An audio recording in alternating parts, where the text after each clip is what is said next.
Hare Krishna, Krishna Krishna, Hare Hare, Hare Rama, Rama Rama, Hare Hare. Shri Varanasi Dham ki Jai.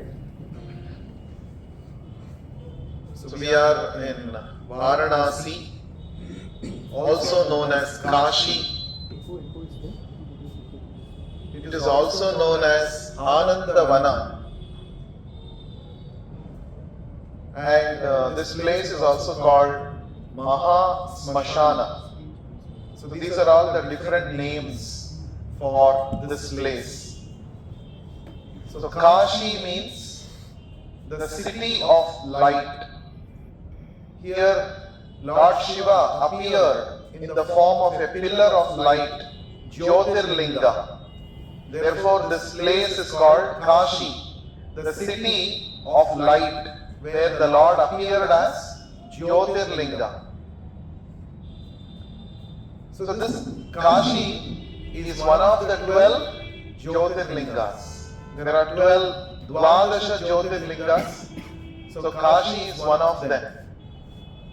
Since there are some Kannada speaking audience, in between I will also drop some Kannada. So others should bear. So ನಾವು ಕಾಶಿ ನಗರದಲ್ಲಿದ್ದೇವೆ. ಕಾಶಿ ನಗರಕ್ಕೆ ಬೇರೆ ಬೇರೆ ಹೆಸರುಗಳಿದ್ದಾವೆ. ವಾರಣಾಸಿ, ಆನಂದವನ, ಮಹಾ ಸ್ಮಶಾನ, ಕಾಶಿ ಇವೆಲ್ಲ ಈ ನಗರದ ಹೆಸರುಗಳು. ಇಲ್ಲಿ ಶಿವ ಜ್ಯೋತಿರ್ಲಿಂಗದ ರೂಪದಲ್ಲಿ ಉದ್ಭವ ಆಗಿದ್ದಾನೆ. ಅದಕ್ಕೋಸ್ಕರ 12 ಜ್ಯೋತಿರ್ಲಿಂಗಗಳಲ್ಲಿ ಕಾಶಿ ಕ್ಷೇತ್ರ ಕೂಡ ಒಂದು. ಕಾಶಿ ವಿಶ್ವನಾಥ ಜ್ಯೋತಿರ್ಲಿಂಗ. ಕಾಶಿ ಅಂದ್ರೆ ದಿವ್ಯವಾದ ನಗರ ಅಂತ ಅರ್ಥ. ಶಿವ ಜ್ಯೋತಿ ಸ್ವರೂಪದಲ್ಲಿ ಬಂದಿರುವ ಕಾರಣ ಈ ಸ್ಥಳವನ್ನ ಕಾಶಿ ಅಂತ ಕರೀತಾರೆ. Kashi is called Varanasi because it lies between the two rivers Varana and Asi. Therefore it is called Varanasi. And Kashi is called Anandavana. Ananda means bliss, happiness. Vana means forest. Mother Parvati, she was feeling very difficult to stay in Kailasa. It is a very austere life. Kailasa, it is so cold. There is no palace. Right? Parvati Devi, she is the daughter of Himalaya Parvata. Since she is the daughter of Parvata Raja, she got the name Parvati. And from childhood, Parvati Devi is accustomed to all luxuries. But after she got married to Lord Shiva, she had to stay in Kailasa. You know, Kailasa means full of snow, full of ice, and there is no opulence like palace. So she has to live, with so much of austerity. So she requested Lord Shiva that if you can actually construct a nice city for me, especially in the winter season, I cannot stay in Kailasa. If there is a nice city, I can go and stay there. We can go and stay there. You should also stay with me. It's like the winter capital of Lord Shiva. That is this Kashi. So upon the request of Mother Parvati, the Puranas say that originally this Kashi Kshetra belonged to Lord Vishnu. So Mother Parvati and Lord Shiva, they were going on in the sky, Akasha Marga, and Lord Shiva told, whichever place you want, you please choose. We will go and reside there. And Mother Parvati chose this place because it is in between two rivers. It is on the banks of river Ganga. So she said, this is a very nice place. I like this very much. So we will stay here. So Lord Shiva went and requested the Supreme Lord Vishnu, see, I want to stay in this place. My wife wants to stay here. Can you please give this place to me? And very happily, Lord Vishnu donated this Kashi to Mahadeva. And what Mahadeva did was, see, this is your city. I don't want to fully occupy the city, right? You should also stay here. So what he did was, he kept 50% of Kashi for himself, 50% he returned back to Lord Vishnu. That is why there is a Shiva Kanchi and Vishnu Kanchi.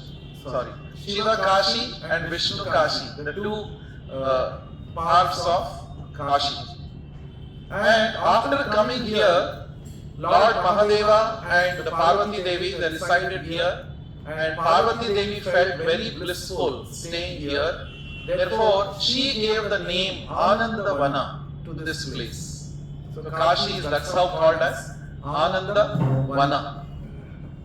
Kashi Kshetravana Anandavana anta karitare. Yake andre Parvati Devi ಶಿವನ ಹತ್ರ ಕೇಳ್ತಾಳೆ, ನಾನು ಚಿಕ್ಕಂದಿನಿಂದ ಒಳ್ಳೆಯ palace ನಲ್ಲಿ ನಾನು ಬೆಳೆದವಳು, ನಾನು ಹಿಮಾಲಯ ಪರ್ವತರಾಜನ ಮಗಳು. ಈಗ ನಾನು ಕೈಲಾಸದಲ್ಲಿ ಇರಬೇಕಾದ್ರೆ ಬಹಳ ಕಷ್ಟ ಆಗ್ತಾ ಇದೆ ನನಗೆ. ಅದಕ್ಕೋಸ್ಕರ ನನಗೊಂದು ನಗರವನ್ನು ನಿರ್ಮಿಸಿಕೊಡಿ ಅಂತ ಪಾರ್ವತಿ ದೇವಿ ಬೇಡ್ಕೊಳ್ತಾಳೆ. ಆಗ ಅವರಿಬ್ಬರು ಆಕಾಶ ಮಾರ್ಗದಲ್ಲಿ ಹೋಗ್ತಾರೆ. ಹೋಗ್ಬಿಟ್ಟು, ನಿನಗೆ ಮೇಲಿಂದ ಯಾವ ಸ್ಥಳ ನಿನಗೆ ಚೆನ್ನಾಗಿದೆ ಅಂತ ನಿಮಗೆ ಅನ್ಸುತ್ತೋ ಆ ಸ್ಥಳವನ್ನು ನೀನು ಆಯ್ಕೆ ಮಾಡು, ಅಲ್ಲಿ ನಾವು ಹೋಗಿ ನೆಲೆಸೋಣ ಅಂತ ಶಿವ ಹೇಳ್ತಾನೆ. ಆಗ ಪಾರ್ವತಿ ದೇವಿ ಈ ಕ್ಷೇತ್ರವನ್ನ ನೋಡಿ, ಈ ಕ್ಷೇತ್ರ ವರುಣ ಮತ್ತೆ ಹಸಿ ನದಿಗಳ ನಡುವೆ ಇರುವ ಕ್ಷೇತ್ರ, ಗಂಗಾ ನದಿ ಹರಿಯುವ ಕ್ಷೇತ್ರ ನನಗೆ ತುಂಬಾ ಚೆನ್ನಾಗಿ ಅನಿಸಿದೆ, ಇಲ್ಲೇ ಹೋಗ್ಬಿಟ್ಟು ನಾವು ನೆಲೆಸೋಣ ಅಂತ ಹೇಳ್ತಾಳೆ. ಈ ಕಾಶಿ ಕ್ಷೇತ್ರ ಭಗವಂತ ವಿಷ್ಣುವಿಗೆ ಸೇರಿರುವ ಕ್ಷೇತ್ರ ಆಗಿತ್ತು. ಅದಕ್ಕೆ ಶಿವ ಹೋಗ್ಬಿಟ್ಟು ವಿಷ್ಣುವಿನ ಹತ್ರ ಕೇಳ್ತಾನೆ, ಈ ರೀತಿ ನನಗೆ ಈ ಕ್ಷೇತ್ರವನ್ನ ದಾನವನ್ನಾಗಿ ಕೊಡು ಅಂತ. ಆ ಶಿವನ ಕೋರಿಕೆಯ ಮೇರೆಗೆ ವಿಷ್ಣು ಈ ಕ್ಷೇತ್ರವನ್ನ ಶಿವನಿಗೆ ದಾನವನ್ನಾಗಿ ಕೊಡ್ತಾನೆ.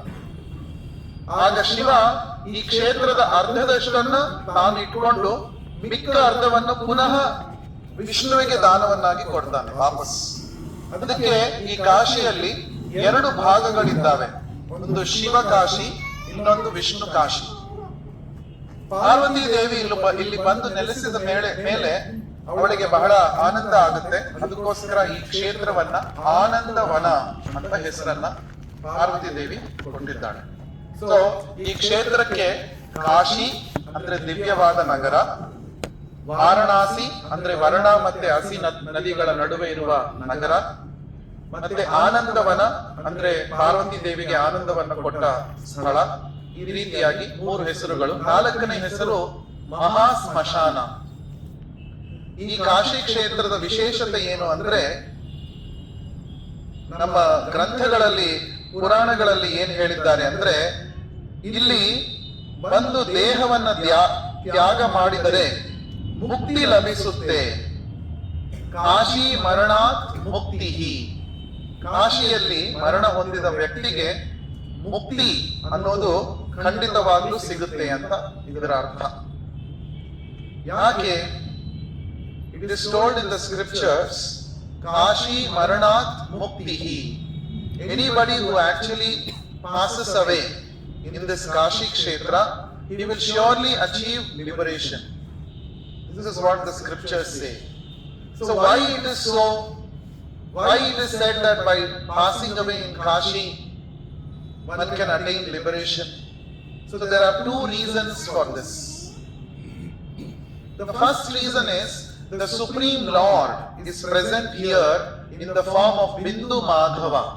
We already had darshan of Bindu Madhava. So Bindu Madhava is a very special deity. In ancient days, there are two pastimes connected with Bindu Madhava. One comes in the Bhagavatam, in the 6th canto. Indra fought with a demon called Vritrasura. So this Vritrasura, in his past life, he was a pure devotee of Lord Vishnu. What was his name? Maharaj Chitraketu. Maharaj Chitraketu somehow, he got cursed by Mother Parvati to be born as a demon. But even though he was born as a demon, since he was a pure devotee of the Lord, he remembered the Lord And Vritrasura was a very powerful demon. So he went and overthrew the Devatas in Swarga. He started ruling over Swarga. So all the Devatas headed by Indra, they approached the Supreme Lord Vishnu. They said, this Vritrasura has created a lot of problems. In the war we are trying to fight with him, but this Vritrasura has eaten all our weapons. You know, all the Devatas, they are fighting, throwing their weapons. Vritrasura is eating the weapons.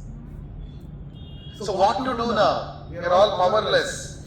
And also, Indra had lost his Vajrayudha. So what to do now? They were all, clueless as to how to deal with this Vritrasura demon. So Lord Vishnu suggested that you must again get your Vajrayudha. How to get your Vajrayudha? You should ask one sage called Dadhichi. He is a great devotee, a self-realized soul. And his backbone, if you can get, then with that backbone of Dadhichi, you make a Vajrayudha. And with that Vajrayudha, since it will be empowered by the powers of a great personality, sage Dadhichi, and by my blessings, Indra, you will be able to kill this demon Vritrasura. This is what Lord Vishnu said. So following the instruction of Lord Vishnu, Indra went to Dadhichi and requested him to give his body. That means he asked Dadhichi to give up his life. Paropakarartham idam shariram. The body is actually meant for doing good to others. So Dadhichi said, it's a great service opportunity for me because you have come on the order of Lord Vishnu. Happily I will give up my body. So he gave up his body through his yogic powers, and then from the backbone of Dadhichi, Vritrasura was killed. So Indra made Vajrayudha from the backbone of Dadhichi and killed Vritrasura. But since Vritrasura was a pure devotee of the Lord, so Indra got Brahmahatya dosha. Even though he was a demon, but he is a pure devotee, right? So he got Brahmahatya dosha. Now in order to become free from his Brahmahatya dosha, Indra installed 5 Madhava deities at 5 different places and worshipped those deities. So the first deity that he installed was Veni Madhava, that is in, where is it? Prayagraj. Veni Madhava in Prayagraj. The second deity is Bindu Madhava in Kashi. The third deity is Setu Madhava in Rameshwaram. The fourth deity is Kunti Madhava in Pithapuram near Kakinada. And the fifth deity is Sundara Madhava in Thiruvananthapuram. So 5 Madhava deities Indra installed, worship these forms of the Lord to become free from the Brahmahatya dosha that he got because of killing Vritrasura. So therefore, this deity of Bindu Madhava, simply by having darshan of Bindu Madhava, it is said one can attain freedom from all kinds of sins and one can also attain liberation. So that is a speciality of Bindu Madhava. There is another pastime that is told about how the Bindu Madhava deity was installed. There was one great devotee, a great sage called Agni Bindu Rishi. What was his name? Agni Bindu Rishi. Now he engaged in severe tapasya at the banks of river Gandaki in Muktinath, that is in present Nepal. He performed severe tapasya to please Lord Vishnu. And when Lord Vishnu appeared, being pleased by his penance, he blessed this Rishi and instructed him that he should install a deity of Lord Vishnu in Kashi. Right? You have worshipped me in Gandaki river bank, but I also want to reside here in Kashi. So can you go there and install my deity? So the Lord also instructed that the deity that you are going to install, the name of the deity, half of the name of the deity will be after your name. So Agni Bindu Agni Bindu Rishi, he installed the deity. Therefore, Bindu, the Lord is called Bindu Madhava. Right? So let me briefly tell this in Kannada. ನಾವು ಬಿಂದು ಮಾಧವನ ದರ್ಶನವನ್ನ ಮಾಡಿದ್ವಿ. ಬಿಂದು ಮಾಧವ ವಿಗ್ರಹ ಹೇಗೆ ಇಲ್ಲಿ ಬಂತು ಅನ್ನೋದ್ರ ಬಗ್ಗೆ ಎರಡು ರೀತಿಯ ಪುರಾಣಗಳು ನಮಗೆ ಅರ್ಥ ಆಗುತ್ತೆ. ಒಂದು, ಇಂದ್ರ ವೃತ್ರಾಸುರ ಎನ್ನುವ ಒಬ್ಬ ರಾಕ್ಷಸನನ್ನ ಸಂಹಾರ ಮಾಡ್ತಾನೆ. ಆ ವೃತ್ರಾಸುರ ಭಗವಂತನ ಭಕ್ತನಾಗಿರೋದ್ರಿಂದ ಇಂದ್ರನಿಗೆ ಬ್ರಹ್ಮಹತ್ಯಾ ಪಾಪದ ಲೇಪ ಆಗುತ್ತೆ. ಆ ಬ್ರಹ್ಮಹತ್ಯಾ ದೋಷದಿಂದ ಅವನು ಪಾರಾಗಬೇಕು ಅಂತ ಇಂದ್ರ 5 ಮಾಧವ ವಿಗ್ರಹಗಳನ್ನ 5 ಸ್ಥಳಗಳಲ್ಲಿ ಪ್ರತಿಷ್ಠಾಪನೆ ಮಾಡಿ ಪೂಜೆಯನ್ನ ಮಾಡ್ತಾನೆ. ಒಂದು ಕಾಶಿಯಲ್ಲಿ ಬಿಂದು ಮಾಧವ, ಎರಡನೆಯದು ಪ್ರಯಾಗದಲ್ಲಿ ವೇಣಿ ಮಾಧವ, ಮೂರನೆಯದು ರಾಮೇಶ್ವರದಲ್ಲಿ ಸೇತು ಮಾಧವ, ನಾಲ್ಕನೆಯದು ಸುಂದರ ಮಾಧವ ತಿರುವನಂತಪುರದಲ್ಲಿ, ಐದನೆಯದು ಕುಂತಿ ಮಾಧವ ಪಿಠಾಪುರದಲ್ಲಿ. ಈ 5 ಮಾಧವ ವಿಗ್ರಹಗಳನ್ನ ಸ್ವತಃ ಇಂದ್ರ ಪ್ರತಿಷ್ಠಾಪನೆ ಮಾಡಿ ಪೂಜೆ ಮಾಡಿ ಅವನ ಬ್ರಹ್ಮಹತ್ಯೆ ದೋಷದಿಂದ ಮುಕ್ತನಾಗ್ತಾನೆ. ಇದೊಂದು, ಅಂದ್ರೆ ನಾವು ಬಿಂದು ಮಾಧವನ ದರ್ಶನ ಮಾಡಿದ್ರೆ ನಮಗೆ ಯಾವ ರೀತಿಯ ಪಾಪ ಕರ್ಮಗಳು ನಾವು ಜನ್ಮಾಂತರದಲ್ಲಿ ನಾವು ಪಡೆದಿರ್ತೇವೆ ಅದೆಲ್ಲ ಅದರಿಂದ ನಾವು ಮುಕ್ತಿಯನ್ನ ಪಡಿಬಹುದು ಅನ್ನೋದು ಒಂದು ಪ್ರತೀತಿ. ಇನ್ನೊಂದು, ಒಬ್ಬ ಅಗ್ನಿ ಬಿಂದು ಋಷಿ ಅಂತ ಒಬ್ಬರಿದ್ರು. ಅವರು ಭಗವಂತನನ್ನ ಕುರಿತು, ವಿಷ್ಣುವನ್ನ ಕುರಿತು ಮುಕ್ತಿನಾಥ, ಗಂಡಕಿ ನದಿಯ ತೀರದಲ್ಲಿರುವ ಮುಕ್ತಿನಾಥದಲ್ಲಿ ಭಗವಂತನನ್ನ ಕುರಿತು ತಪಸ್ಸು ಮಾಡ್ತಾರೆ. ಅವನ ತಪಸ್ಸನ್ನು ಮೆಚ್ಚಿದ ಭಗವಂತ ಪ್ರತ್ಯಕ್ಷನಾಗಿ ಕಾಶಿಯಲ್ಲಿ ನನ್ನ ವಿಗ್ರಹವನ್ನು ನೀನು ಸ್ಥಾಪಿಸಬೇಕು ಅಂತ ಅವರು ಹೇಳ್ತಾರೆ, ಭಗವಂತ ಹೇಳ್ತಾನೆ. ಅದೇ ಪ್ರಕಾರ ಈ ಅಗ್ನಿ ಬಿಂದು ಋಷಿ ಇಲ್ಲಿ ಬಂದು ಬಿಂದು ಮಾಧವನ ವಿಗ್ರಹವನ್ನ ಪ್ರತಿಷ್ಠಾಪನೆ ಮಾಡ್ತಾರೆ. ಈ 2 ಕಥೆಗಳು ಬಿಂದು ಮಾಧವನ ಬಗ್ಗೆ ಇದೆ. So it is said, one of the great acharyas in the Madhva Sampradaya, he explains about the importance of having darshan of Bindu Madhava. He says, by having darshan of this Madhava, with love and devotion, if one worships this Madhava deity at Kashi, the ocean of material existence, which is like a Sindhu means ocean, that gets reduced to a bindu. It gets reduced to a drop of water. Right? Ocean will drown you, but drop you can easily cross over. In the Bhagavatam there is a very similar instruction where it says, if you take the shelter of the lotus feet of Lord Krishna's lotus feet are compared to a boat which can enable us to cross over the ocean of material existence. And when one takes the shelter of the lotus feet of Lord Vishnu, that boat, this entire material world, material existence which is compared to an ocean, gets reduced to a puddle of water contained within the hoof print of a calf. That is what the Bhagavatam says. So the similar thing is mentioned about Bindu Madhava. Just by having darshan of Bindu Madhava and offering prayers to him with pure love and devotion, for such a devotee, this entire material existence, which is called samsara sagara, in which we have got drowned in the cycle of birth and death, that gets reduced to a bindu matra. It becomes a drop like, which is easy to cross over.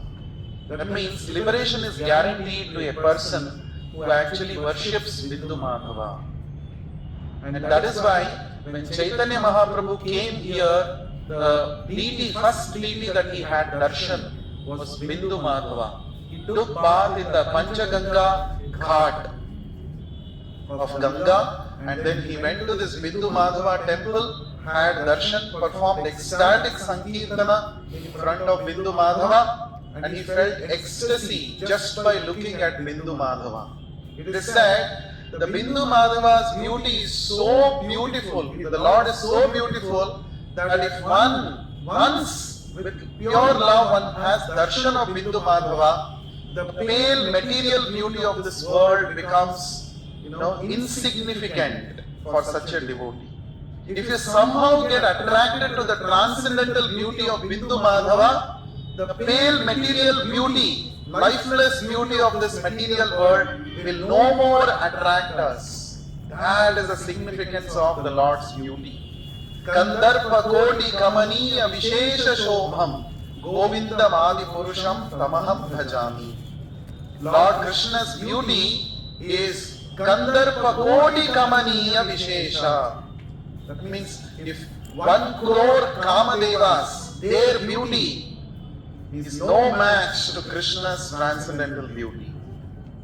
So if somehow we get attracted to Krishna's, Bindu Madhava's transcendental beauty, then our life is successful.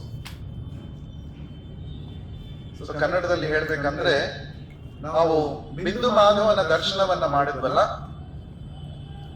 Madhva ಸಂಪ್ರದಾಯದ ಒಬ್ಬ ಆಚಾರ್ಯರು ಬಿಂದು ಮಾಧವನ ಬಗ್ಗೆ ಈ ರೀತಿಯಾಗಿ ಹೇಳಿದ್ದಾರೆ. ಏನು ಅಂದ್ರೆ, ಈ ಸಂಸಾರದಲ್ಲಿ ನಾವು ಸಿಕ್ಕೊಂಡಿದ್ದೇವೆ. ಈ ಸಂಸಾರವನ್ನ ಸಂಸಾರ ಚಕ್ರ ಅಥವಾ ಸಂಸಾರ ಸಾಗರ ಅಂತ ನಾವು ಕರೀತೇವೆ. ಸಾಗರದಲ್ಲಿ ನಾವು ಮುಳುಗೋದೆ. ನಾವು ಎಷ್ಟೇ ಒಳ್ಳೆಯ ಈಜನ್ನ ನಾವು ಕಲಿತಿದ್ರು ಕೂಡ ಸಾಗರವನ್ನ, ಸಮುದ್ರವನ್ನ ನಾವು ಈಜು ಮಾಡಿ ಪಾರಾಗಲು ಸಾಧ್ಯವೇ ಇಲ್ಲ ಅಲ್ವಾ? ಆದ್ರೆ ಬಿಂದು ಮಾಧವನ ಕೃಪೆ ಯಾರಿಗೆ ಲಭಿಸುತ್ತೋ, ಈ ಸಂಸಾರ ಸಮುದ್ರ ಸಾಗರ ಒಂದು ಬಿಂದುವಿನ ಸಮಾನವಾಗುತ್ತೆ ಅಂತಹ ಮನುಷ್ಯನಿಗೆ, ಅಂತಹ ಭಕ್ತನಿಗೆ. ಅಂದ್ರೆ ಸುಲಭವಾಗಿ ಸಂಸಾರದ ಚಕ್ರವನ್ನ ನಾವು ಪಾರಾಗಿ ಮುಕ್ತಿಯನ್ನ ಪಡೆಯಬಹುದು. ಇದು ಬಿಂದು ಮಾಧವನ ಮಹಿಮೆ. ಮತ್ತೊಂದು ವಿಷಯ ಏನು ಅಂದ್ರೆ, ಬಿಂದು ಮಾಧವನ ಸೌಂದರ್ಯಕ್ಕೆ ನಾವು ಆಕರ್ಷಿತರಾದರೆ ಈ ಭೌತಿಕ ಪ್ರಪಂಚದಲ್ಲಿರುವ ಜಡ ವಸ್ತುಗಳ ಬಗ್ಗೆ ಇರುವ ಆಕರ್ಷಣೆ ನಮ್ಮಲ್ಲಿ ಕಡಿಮೆ ಆಗುತ್ತೆ ಅಥವಾ ಹೊರಟೋಗುತ್ತೆ. ಜಡ ವಸ್ತುಗಳ ಪ್ರತಿ ನಮಗೆ ಬಹಳ ಆಕರ್ಷಣೆ ಇರುತ್ತಲ್ವಾ, ಅದು ಹೋಗುತ್ತೆ. ನಾವು ಬಿಂದು ಮಾಧವನ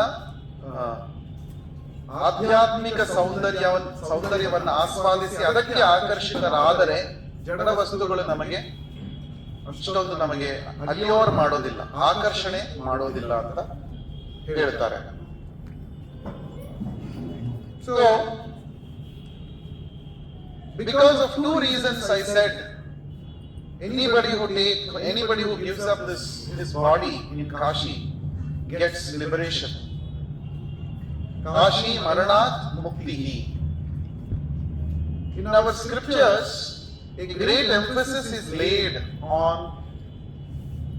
the point of death. Krishna says in the Bhagavad Gita, Prayana kale manasa chalena. At the time of death is called Prayana kala. Prayana means what? Journey. Just like we all came from Bangalore, we came to this place, we traveled and came. Now before traveling, did we just travel all, just like somebody told, trip is there, please come. Did we just like that come? No. Before that, what did we do? We made preparations. We prepared. Okay, what all things are required? Oh, first we have to register for this trip. Okay, what are the things required? What all I should carry? Now I should book flight ticket or train ticket. How will I travel? So much of planning is involved. Physical level of planning, and then mentally also we should plan. Isn't it? Oh, now in Varanasi or in Ayodhya, what is the weather? Should I carry warm clothes? what will be. So all this kind of, so much of preparations are involved. Whenever you say prayana, whenever you say journey, travel, there's a lot of preparations that have to be made. You cannot simply hop into one vehicle and just come to Kashi or come to any place for that matter. Isn't it? So, in the same way, why is death called a prayana kala by Lord Krishna in the Bhagavad Gita? Because that decides your next destination. Yam yam vapi smaran bhavam tyajatyante kalevaram tam tamevaiti kaunteya sada tad bhava bhavitaha. Krishna says in the 8th chapter of the Bhagavad Gita, at the time of death, whatever a person thinks, that state he will attain without fail. That means at the time of death, if somebody is attached to his pet dog or pet cat, according to the understanding of Bhagavad Gita, such a person gets the body of a dog or a cat. I think we discussed this in Ayodhya also. Did we? So that means the time of death is so important. What are you going to think at the time of death? That is going to decide your next life. Now, what is going to decide what you will think at the time of death? What you have done throughout your life. That is going to affect your last thought while you are quitting your body. Prabhupada gives an example of a student. He studies the entire academic year or semester, and at the end of that academic term, he has to give an exam. Now, without preparing throughout the academic year, can he pass? Let us take chance. We'll just go without even touching the books. I'll just go to the exam hall and write exam. Right? So it's very doubtful that he will pass the exam. So preparation has to happen throughout the semester. Then he can get at least passing marks. So in the same way, the time of death is so critical, it is so important, it is emphasized everywhere. In fact, there is one book itself dedicated how to prepare oneself at the time of death. That is Garuda Purana. But unfortunately, people are very afraid of Garuda Purana. They say, oh, Garuda Purana you should not read. But actually, Garuda Purana talks about the harsh reality of life. What exactly happens a few moments before you give up your body? What happens at the time of giving up your body? What happens immediately after you give up your body? This is a great science that has been described in the Garuda Purana. Just to give an interesting insight from Garuda Purana, it says, if 1,000 scorpions simultaneously sting a person, what is the amount of pain that the person experiences? The pain of death is even more than that. It is both physical pain and psychological pain talked about here. Physical pain, especially when a person is very sinful, he is so attached to his body because he thinks this body is the only way to enjoy, I have no other way to enjoy. If somebody takes away his body, it is so very painful. And on top of this, somebody may be, suffering from terminal illness and so many things. So that definitely is so painful. Pain of death is so difficult. And psychologically, attachment to his family members, his property that he has earned with so much hard work, to give up all that and go is not so easy.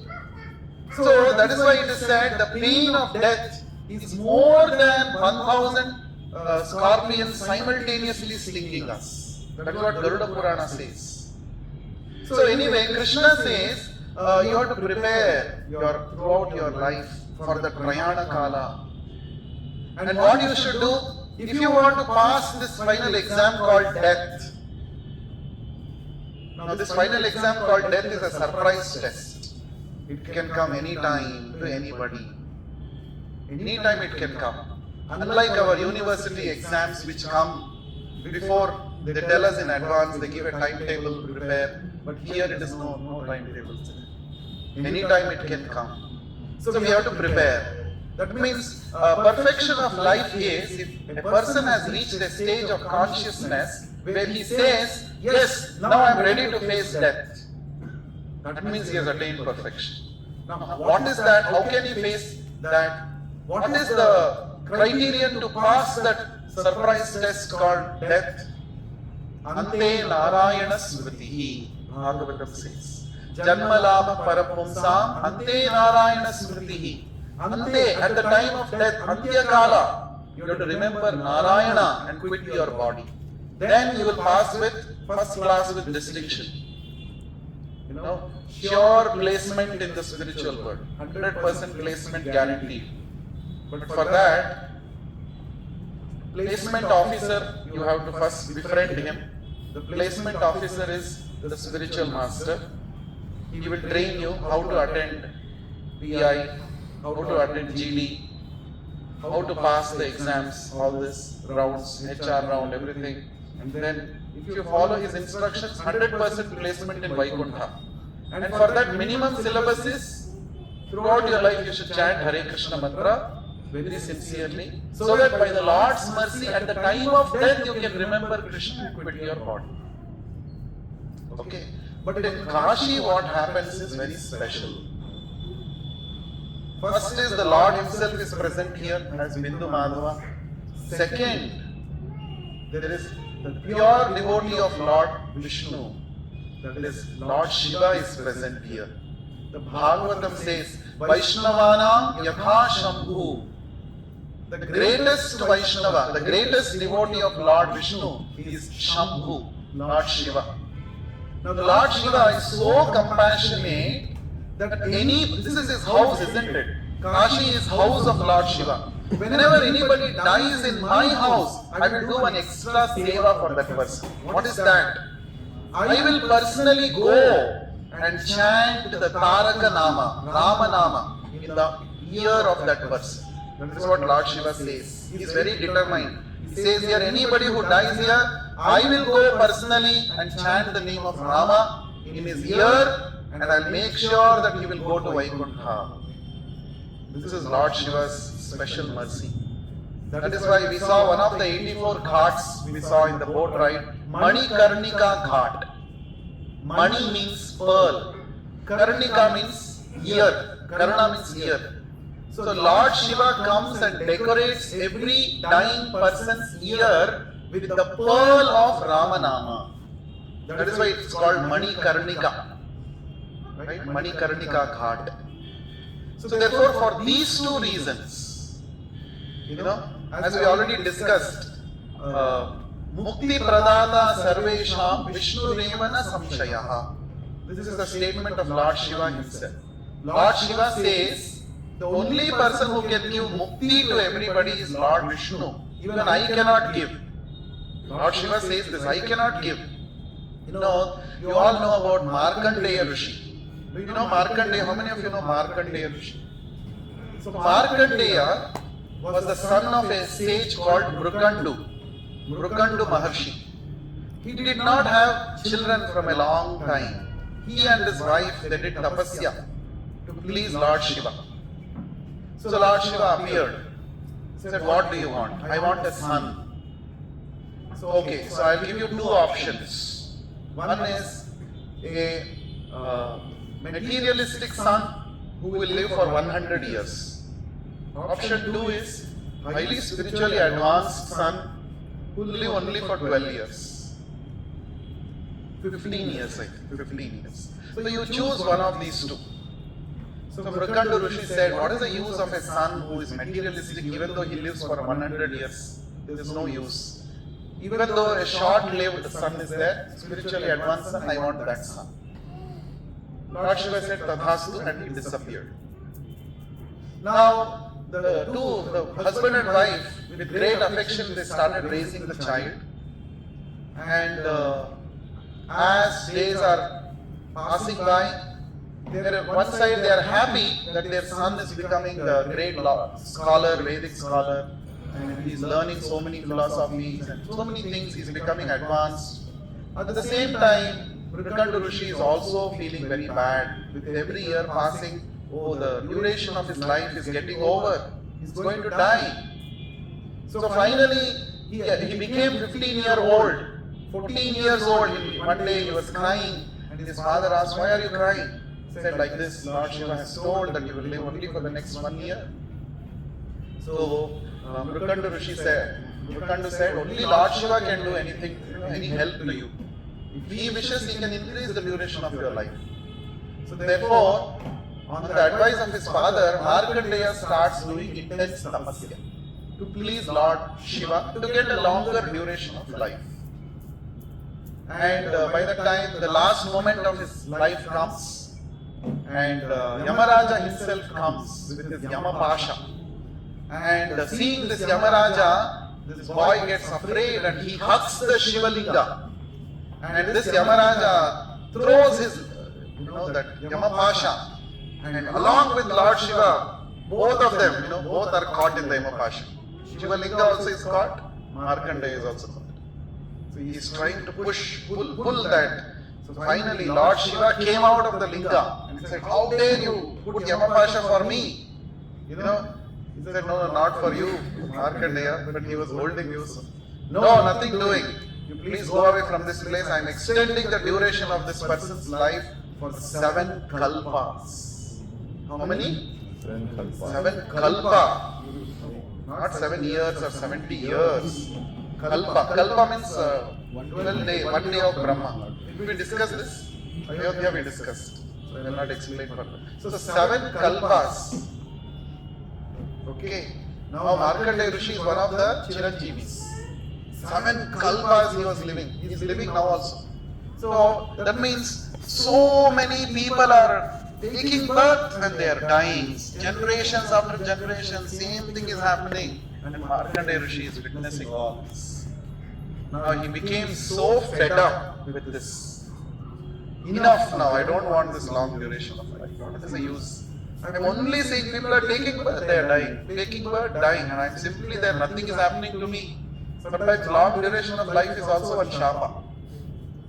So Markandeya Rishi did not understand whether I got Vardhana from Shiva or did I get shapa. I have to live for so long. Only misery is there in this material world, and people are taking birth, they are dying. Taking birth, dying. So many cycles of creations have happened, and I am still there witnessing all this. So he got frustrated. Again he did tapasya to Lord Shiva. He said, "Please give me mukti. I don't want to stay in this material world." Actually, that is a realization that somebody should get actually. We should actually feel that what is there. Punah charmita charvanana, chewing the chewed, doing the same thing again and again, is what is happening in the material world. So when Lord Shiva appeared, he said, "I'm very sorry, I can only extend the duration of your life. I cannot give you liberation. I'm so sorry." That is when he says, "Mukti pradata sarvesham Vishnureva na samshaya." Only Lord Vishnu can give you liberation. If you want extension, I can give more. If you want to stay another 7 kalpas, he said, "No, I'm already fed up with 7, whatever you have given me." So then he performed tapasya, prayed to Lord Vishnu, performed devotional service to Lord Vishnu. Then it is said Lord Vishnu gave him liberation. So there is a temple in Tamil Nadu, one of the Divya Desham temples, where Markandeya Rishi got liberation from by the blessings of Lord Vishnu. So why I told this is because this duration of life, Lord Shiva can extend, but liberation can be given by only Lord Vishnu. So that is, this Lord Shiva knows. Therefore, he chants the name of Rama in the ear of the dying person, so that by the blessings of the Lord he gets liberation. The person gets liberation. So, ಈ ಸ್ಥಳದಲ್ಲಿ ಶಿವ ಯಾರು ಇಲ್ಲಿ ತಮ್ಮ ದೇಹವನ್ನು ತ್ಯಾಗ ಮಾಡ್ತಾರೋ, ಸ್ವತಃ ಶಿವ ಬಂದು ಅವರ ಕಿವಿಯಲ್ಲಿ ರಾಮನಾಮವನ್ನ, ರಾಮ ಮಂತ್ರವನ್ನ ಉಚ್ಚಾರ ಮಾಡಿ ಅವರಿಗೆ ಮುಕ್ತಿಯನ್ನ ಕೊಡ್ತಾನೆ. ಇದು ಅದಕ್ಕೋಸ್ಕರ ಇಲ್ಲಿ ಮಣಿಕರ್ಣಿಕಾ ಘಾಟ್ ಅನ್ನ ನಾವು ನೋಡಿದ್ವಲ್ಲ ಬೆಳಿಗ್ಗೆ ಮಧ್ಯಾಹ್ನ. ಮಣಿ ಅಂದ್ರೆ ಮುತ್ತು ಅಂತ, ಮತ್ತೆ ಕರ್ಣ ಅಂದ್ರೆ ಕಿವಿ. ಸೊ ಶಿವ ಸಾಯುವ ಮನುಷ್ಯ ಅವನ ಕಿವಿಗೆ ರಾಮನಾಮ ಎನ್ನುವ ಮಣಿಯಿಂದ ಅಲಂಕಾರವನ್ನು ಮಾಡ್ತಾರೆ. ಅದಕ್ಕೋಸ್ಕರ ಮಣಿಕರ್ಣಿಕ ಅಂತ ಆ ಘಾಟ್ಗೆ ಹೆಸರು ಬಂದಿದೆ. So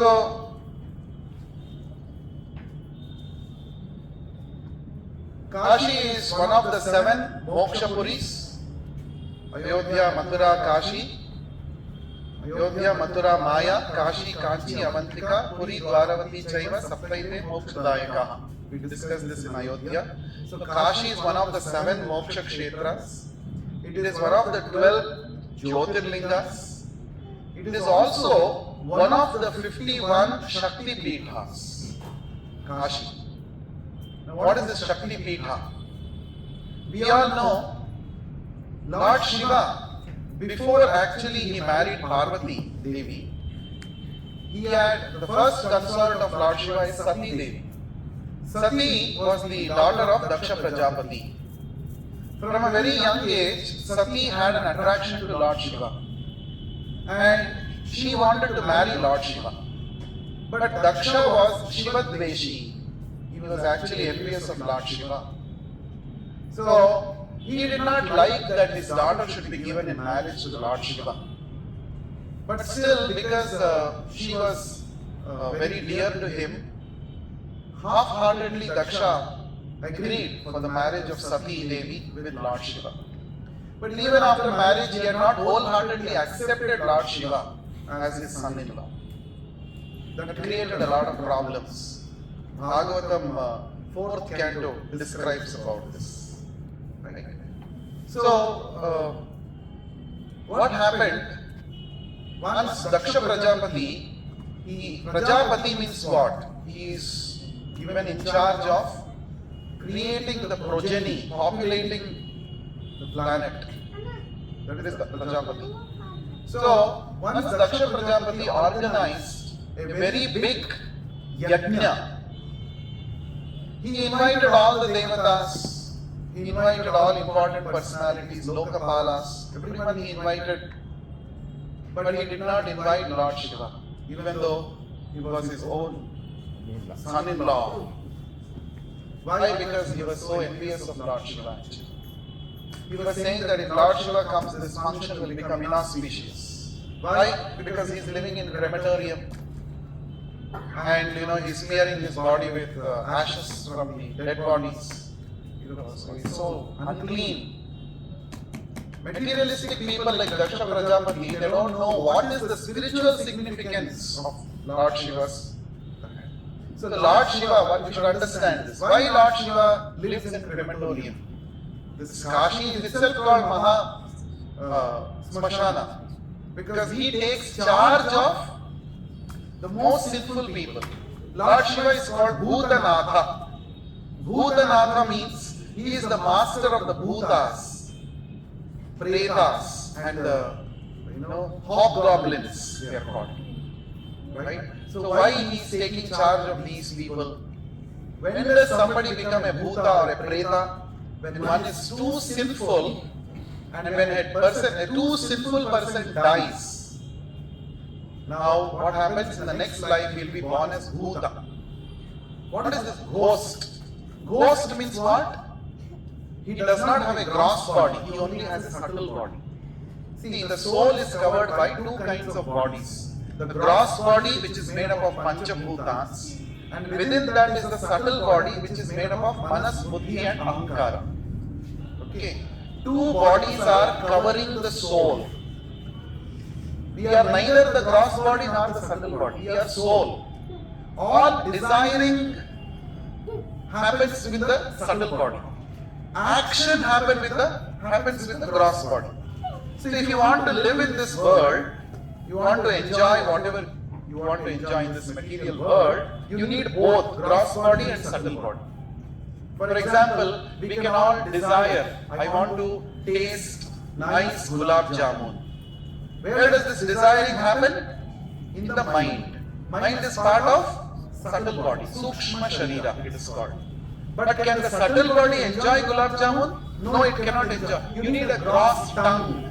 Tongue you need. Only when tongue is there, that gulab jamun you place on the tongue, then you experience, nice, tasty gulab jamun. Isn't it? So you need both. Now ghost means no gross body, only subtle body is there. Soul covered with subtle body without gross body, that is called ghost. Why he has got that situation? Because he is so sinful. When we misuse our body, especially the scriptures say, when one performs suicide, one becomes a ghost. When one commits suicide, that means, according to the plan of nature, let's say, the soul was supposed to live in this body for 70 years. But this person got love failure, breakup, something. He got frustrated, depressed in life, and at the age of 25 he committed suicide. Now what is the balance amount of time? 70 minus 25, how much? 45. For the next 45 years, nature is not going to give him the next gross body. Because you had already got this gross body, quota was 70, you gave it up in between. Now I'm sorry, production is not there. Next body or it's not there. So the next 45 years, please remain in your subtle body only. That is called ghost. So in ghost, what happens? Subtle body is there. That is desiring capacity is there. Mind is there. Desiring capacity is there. But gross body is not there for enjoyment. That means if ghost comes here, sees rasgulla, ghost will feel, I should eat rasgulla, but there is no opportunity to eat. Because gross tongue is not there, gross body is not there. That's actually a punishment. It's a very big punishment, no? You have so much desires tormenting you. It is there. Objects are there in front of you, but you cannot enjoy. It's a punishment. The scriptures say it is a kind of punishment. It's definitely a punishment. So, Lord Shiva says, I will take charge of all such lowest creatures who have become pretas, bhutas because of their sinful activities. I will do something to them, I will reform them, train them, and make sure that they progress in the evolution of consciousness. That is Lord Shiva's seva. He says, I will do this. Krishna says in the Bhagavad Gita 18th chapter, one who instructs this knowledge of Bhagavad Gita to others is the most dearest person to me. Nacha tasman manushyeshu kaschin me priyakruttamaha. Krishna says, a person who explains this knowledge of Bhagavad Gita to others is the most priyatamaha, most dear to me. Now what is Lord Shiva doing? He wants to become most dear to the Supreme Lord Vishnu. Therefore he takes up the Herculean task of reforming the lowest of sinful people who have become bhutas. That is why he is called Bhutanatha. So Lord Shiva is always surrounded by these bhutas and pishachas and pretas and all of those people. Now to attract them, he has to dress in a suitable way. Suppose you want to go and give a talk in some Cambridge University. You will not go in t-shirt and jeans pants. Cambridge University, when you are delivering a lecture, you will have to actually dress according to that standard, so that those people will consider, okay, this person is a good person. Because first impression is always by our dress. Srila Prabhupada also said, first you dress before you address. Prabhupada said this. So anyway, so Lord Shiva is following this. He said, see, if I have to go, where will these pretas be? They will be roaming in some crematorium. Now if I go in nice silken garments and golden ornaments, these pretas who are attracted to tamasic things, they won't come to me.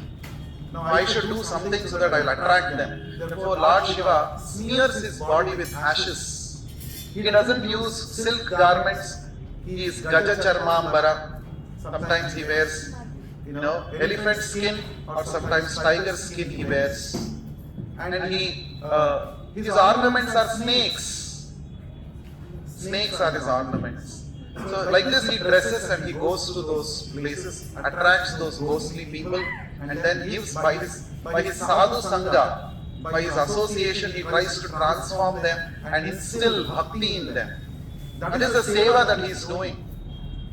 So Daksha Prajapati cannot understand this kind of thing. So he considered this person is inauspicious. We should not allow him to this yajna. That's why he did not invite. But Mother Sati in Kailasa saw so many airplanes are going in the sky. All the airplanes are going towards Daksha Prajapati's palace. And they were seeing, she was seeing all my sisters are going nicely dressed.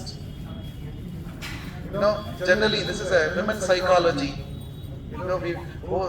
Some function is there, namun karde ilvallappa, ellaru hogta idare, chennagi batte ಹಾಕೊಂಡು ಹೋಗ್ತಾ ಇದ್ದಾರೆ, ನಮ್ಮನ್ನು ಕರೆದೇ ಇಲ್ವಲ್ಲ, ಏನ್ ಮಾಡೋದು?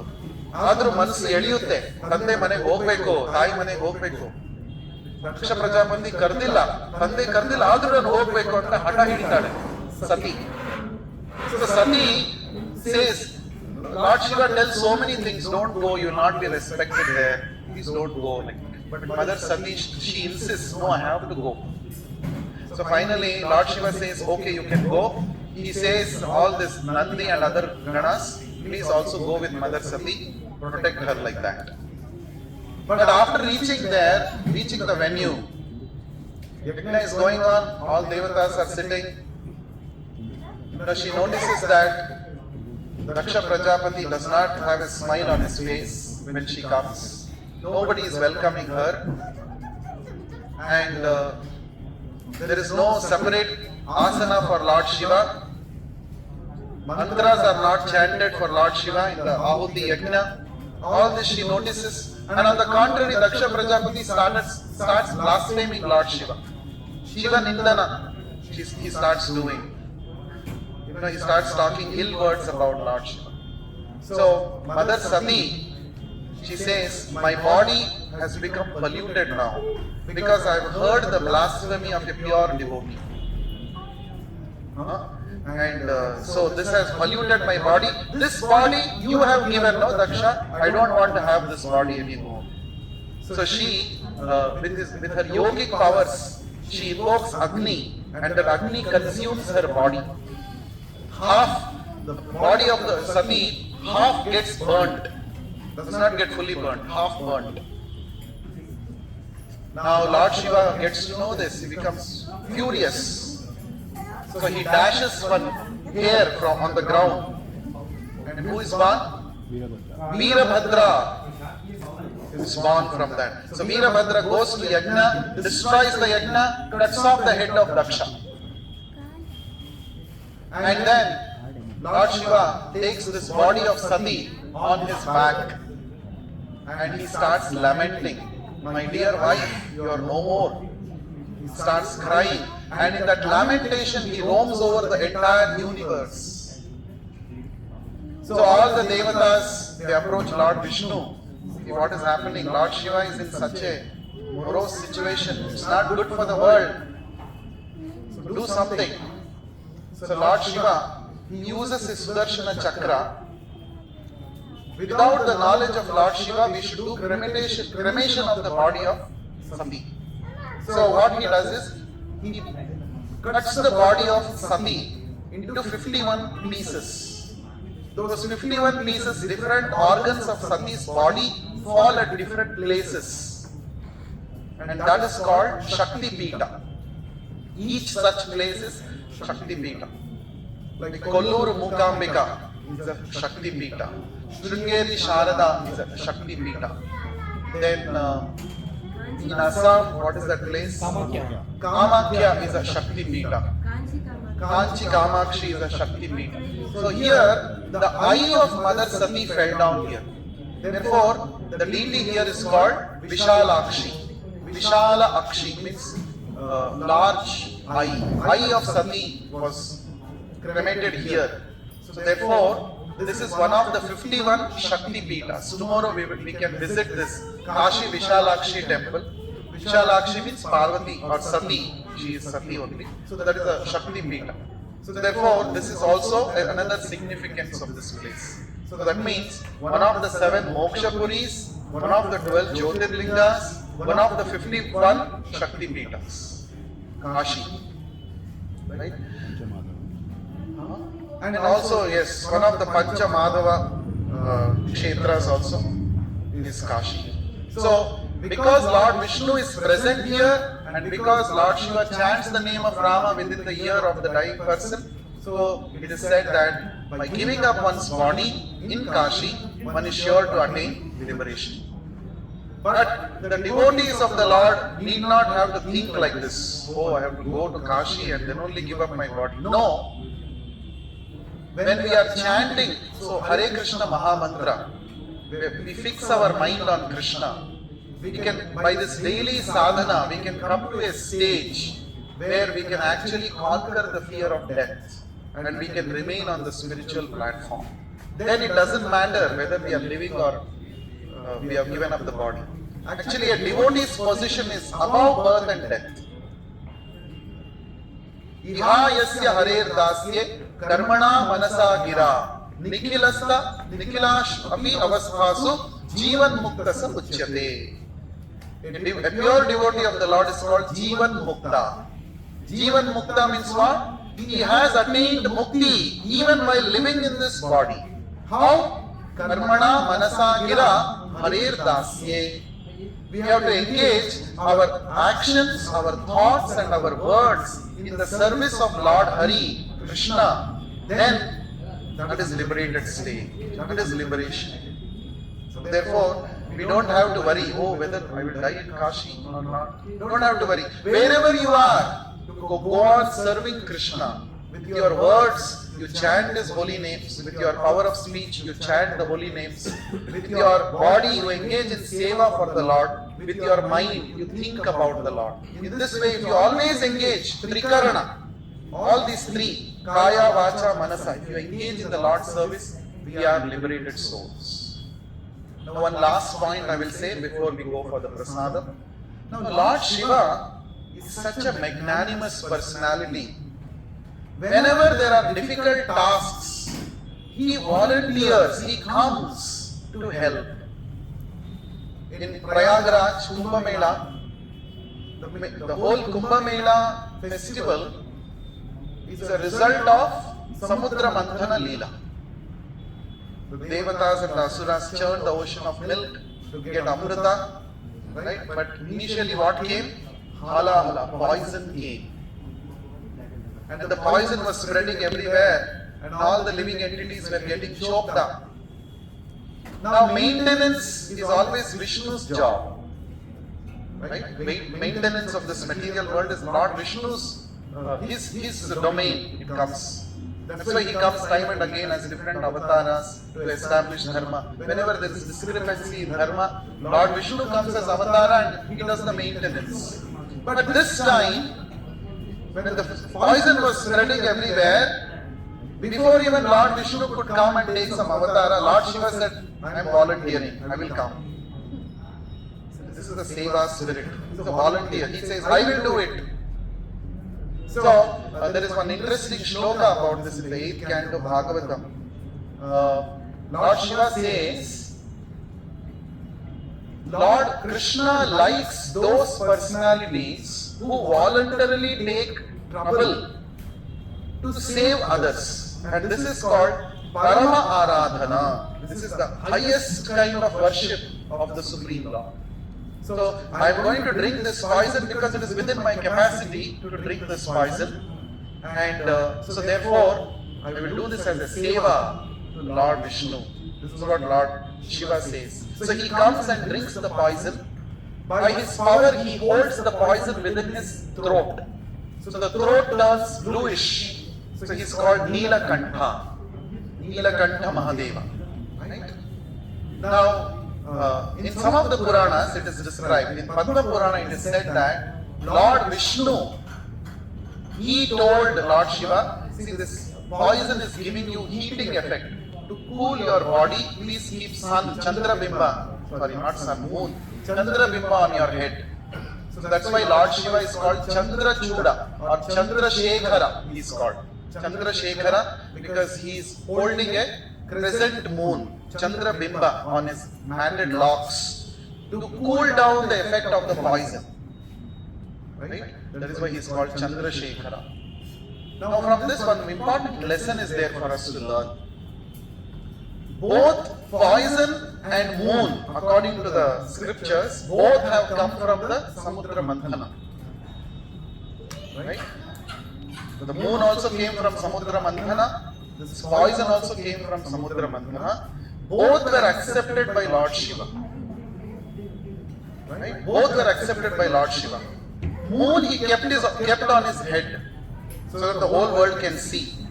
But poison he hid it in his throat so that nobody can see. What is the lesson for us? The good qualities of others. When you see good quality in others, you should glorify, you should publicize. The whole world should know, you should show it. But other person's bad qualities, we should hide it. We should not publicize it. This is what Lord Shiva is teaching us. It's a very interesting learning. We generally do the opposite. When we see good things in others, we can't tolerate it. We don't tell to others. But when you see one small bad quality in others, what do? We tell to the whole world, how this person is so bad. As though we are 100% pure. We want to show the other person's mistakes, magnify it, show it to the whole world. But Lord Shiva is teaching, no, don't do like that. Good quality in others you glorify. Show, keep it on your head like Chandra. Show to the whole world, let them see. Bad quality in others you hide it. Hide it in your throat. Don't bring it out. Don't talk about it. So Lord Shiva is teaching this wonderful lesson to all of us. Now in Prayagraj, there was one temple which we could not visit due to time challenge. So there is a temple called Vasuki Naga temple. Who is Vasuki? Vasuki is a snake. And what was Vasuki's role in Samudra Manthana? The rope. He was used as a rope. He is a huge giant snake. And he was used as a rope to churn the ocean. Mandara hill was the churning rod. And one side Asuras, one side Suras. They were Vasuki snake. So they were churning.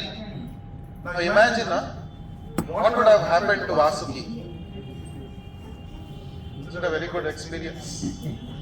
Both sides people are pulling you, left, right. But he tolerated it. So great personalities, they take up personal hardships if it is good for the whole world.